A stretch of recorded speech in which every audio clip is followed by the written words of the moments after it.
natin ang mga deklarasyon ni Junior. Unang-una, ang sabi ni Junior, wala tayong magagawa, makakaladkad tayo sa gulo. Hindi tayo pwede maging neutral kapag nagkagulo dahil sa Taiwan. Naku, ano ba naman pong nakain niyang ating Junior na yan? Hindi ba niya naintindihan na sarili niyang ama ang nagpasimuno ng One China Policy, ng binuksan ng One China Policy at nagkaroon ng diplomatic relations sa panig ng China at ng Pilipinas. Ang ama niya ang kumilala na iisa lang ang China. Yan po yung tinatawag nating One China Policy. Bakit niya sasabihin na hindi tayo pwede maging neutral pag nagkagulo sa Taiwan? Bakit? Gustuhin ba niya na ang mga Arab countries ng Middle East maghimasok sa atin dahil sa gulo sa Mindanao? Yan po ang mangyayari kapag sinabi niya na hindi tayo po pwedeng maging neutral sa issue ng Taiwan. Ang Taiwan po ay talagang kabahagi po yan ng China. Nung natanggal po sa pwesto yung mga namumuno ng nationalist government at napalitan ng gobyerno ni Mao Zedong, gustuhin man hindi, yan naman ay ginusto ng mga mamamayang Chino. At mukha namang yung sugal nila, napakaganda naman ng resulta. Ngayon po, ang China ang pangalawang pinakamalakas na ekonomiya sa buong daigdig. Ironies of ironies, komunista sila pero parang mas natalo pa nila mga Amerikano pagdating sa pagiging kapitalista.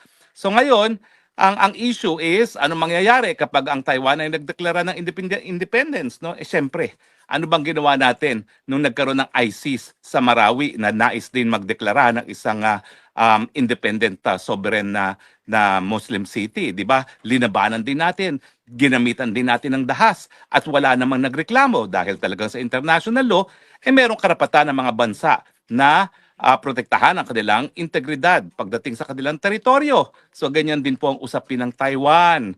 Yan po ay kabahagi ng China at kung talagang magpipilit ang Taiwan na magdeklara ng kanyang independensya, po pwede naman pong gumamit ng dahas talaga ang China at hindi dapat maghimasok ang iba't ibang mga bansa ng daigdig. Bakit ba naghihimasok ang bansang Amerika dyan sa Taiwan? Dahil ang Taiwan po ang number one supplier ng semiconductors na ginagamit ng mga Amerikano para sa kanilang mga missiles. At kaya sa kanila, merong national interest ang Taiwan. Dahil kung mawawala ang Taiwan, mawawala yung mga microchips na ginagamit nila sa kanilang mga missiles at iba pang mga armas na ginagamit pagdating ng digmaan. So sa atin, dapat isipin natin, ano bang pakialam natin sa Taiwan? Bakit ba natin pinapagamit ang ating teritoryo bilang base militar sa mga Amerikano? At bakit tayo makikisali sa isang gera na wala naman tayong kinalaman? Huwag natin kakalimutan, sa ating saligang batas, we have renounced war as an instrument of our foreign policy. So ano magiging basehan natin para tayo makisali sa gera na wala naman tayong kinalaman? Marcos Jr., hello. Kaya naman ikaw sunod-sunuran lang sa mga Amerikano dahil alam mo, kinakailangan mong suporta ng mga kano. Dahil kung walang suporta ng mga kano, yung persepsyon ng marami na ikaw ay vangag, ay naku, matagal ka nang natanggal sa pwesto. Kaya kinakailangan mo talagang pagsilbihan ang mga Amerikano na para kang tuta dahil kung walang suporta ng Amerikano, sinuka ka na talaga ng taong bayan. At mga Pinoy gising. Nako po, alam niyo po, marami sa atin hindi pa nakakaranas siguro ng totoong digmaan. Bagamat, sang-ayon nga sa Guinness Book of World Records, itong laban natin sa teroristang CPP-NPA, yan ang pinakamahabang digmaan sa kasaysayan ng mundo, no? Pero pagdating naman sa international armed conflict, nako, wag natin kakalimutan nung pangalawang pandaigdigang digmaan, ang Pilipinas ang pangalawang pinaka-napulbos na lugar sa daigdig matapos lamang ang Warsaw. Gugustuhin ba naman natin yan uli na wala naman tayong interest talaga na ipaglaban ng pagiging independyente na bansang Taiwan na talaga namang kabahagi ng iisang China lamang? Di ba? Bakit naman tayo magbubuwis ng buhay Pilipino para sa mga Taiwanese na wala naman tayong pakialam, no? Dahil sila man talaga ay kabahagi ng China. Pero hindi lang po yan ang naging deklarasyon ni Junior nitong nakalipas na linggo na hindi raw tayo po pwedeng maging neutral. Abay, sinabi niya uli, wala daw siyang kinalaman sa impeachment. At ang sabi niya, yung desisyon ng Korte Suprema, hindi naman daw inabsulto si Inday Sara sa kahit anong maling gawain. Well, Junior, ano ka ba? manin tingin mo ba kami mga tanga na maniniwala na walang kakinalaman dun sa impeachment? Eh, unang-unang nanguna sa pagpirma sa impeachment na laban kay VP Sara, sarili mong anak. So parang, wag mo nang insultuhin yung aming intelihensya, ha? Alam namin na ikaw talagang nasa likod ng impeachment na yan. Dahil kung hindi ikaw, hindi unang-una yung anak mong pipirma, no? At saka siyempre, yung tapang ng loob ng pinsang buo mo na si Tambaluslos na patanggal siya, Inday Sara Duterte, kung talagang ikaw ay tumututol, hindi naman niya magpupumilit. Nagpupumilit yan dahil alam nila na gusto mo talagang matanggal din ang Inday Sara Duterte dahil gusto mo nga na maibalik na naman ang Marcos forever. Tigil na yung pagsisinungaling dahil nakakabusit na yan, nakakainsulto na kung akala mo ay maniniwala kami sa mga kasinungalingan mo, no? Kung hindi dahil sa'yo, yung halos 80% ng mga kongresista, hindi yan lalagda na hindi man lang nila naintindihan kung ano yung linalagdaan nila na articles of impeachment. Wala nga diskusyon kung ano yung mga basehan sa impeachment, Inday Sara. Basta alam nila, pag lumagda, good shot sila sa iyo. At kapag good shot sila sa iyo, magkakaroon sila ng sangkatutak na ayuda at mga proyekto kung saan pagkakakitaan na naman nila sa pamamagitan ng tongpats. Kaya nga, pwede ba, itigil mo na yan kasinungalingan mo, no? Magpa-hair follicle test ka na lang kaysa ikay nagsisinungaling na ganyan dahil wala nang naniniwala sa'yo. Lalo mo sabihin wala kang kinalaman, lalong nagkakaroon lang ng kumpirmasyon na ikaw talaga ang nasa likod sa paninira kay Inday Sara Duterte sa iyong kagustuhan na maibalik ang good old times sa Marcos forever, ang mga Marcoses na naman dito sa ating bayan. Pero napapansin mo ba, ha? Mukhang umaalma na ang publiko, ha?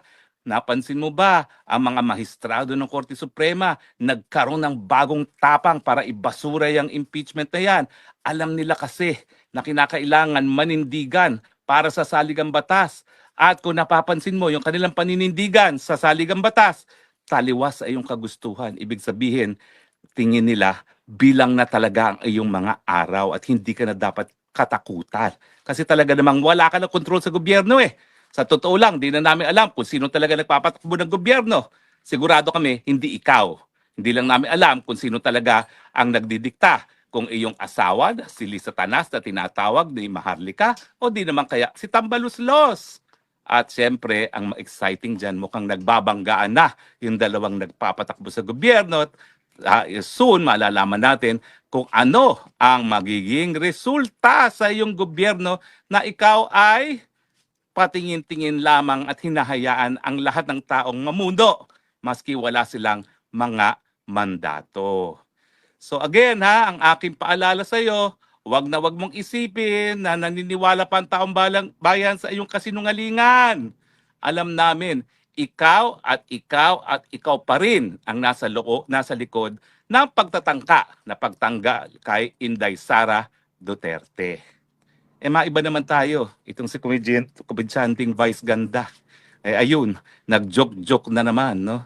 At binuhay niya yung jet ski na sinabi ni Tatay Digong nung kampanya na pupunta siya doon sa mga Chino in a jet ski at paalisin sila dahil ang inaangkin nila ay teritoryo ng Pilipinas. At sinabi pa nitong Vice Ganda, win a one-trip jet ski ticket to The Hague. Well, alam nyo, matagal na ako naninindigan sa karapatan ng malayang pananalita. Totoo, may karapatan si Vice Ganda na magsabi kung ano mang gusto niyang sabihin, kung ano kanyang nasa loobin. No? Ang akin lang, siguro Vice, bago ka magsalita ng ganyan, aminin mo muna na ang nagpapasweldo sa iyo ay ang mga tambaluslos. Yung kumpanya kung saan may ere yung programa, pag-aari na ngayon ni tambaluslos. Dapat sana meron ka man lang disclosure para naman malaman ng taong bayan kung saan ka nanggagaling, kung saan nanggagaling yung mga galit na meron ka laban kay PRRD. Na ang kabuhayan mo nakasalalay ngayon kitambaluslos.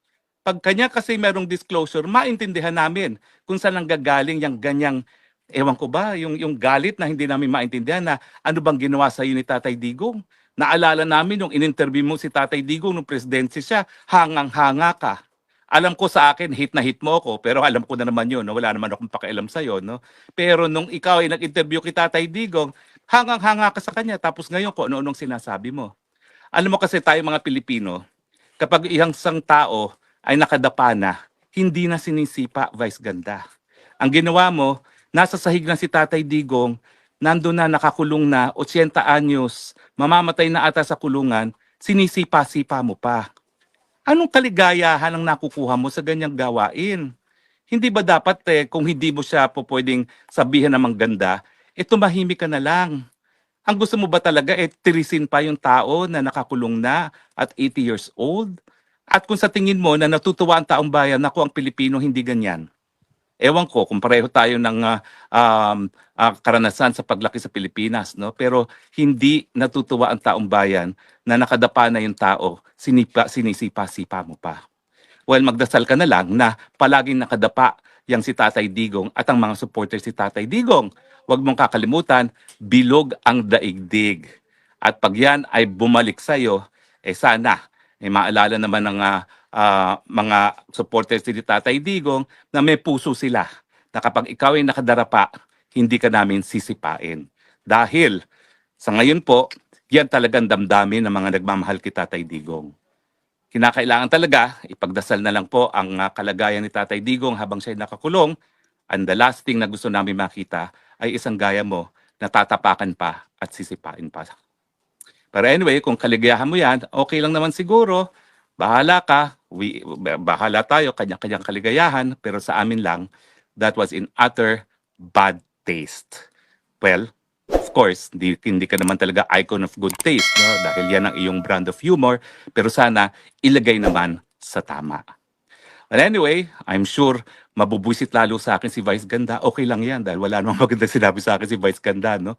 Pero sa akin, sinasabi ko lang sa loobin ng mga Pilipino na ang taong nakadapa na, hindi na dapat sinisipa pa. Anyway, hindi na po ako magtatagal dahil patuloy po ang aming selebrasyon sa birthday ni Ate Nits. So maraming salamat po sa inyong patuloy na pagtangkilik. Ang dami pong nakatutok sa atin ngayon sa ating live at alam natin na lahat kayo nagpapahinga pa at naghahanda na para sa Lunes sa bukas, no?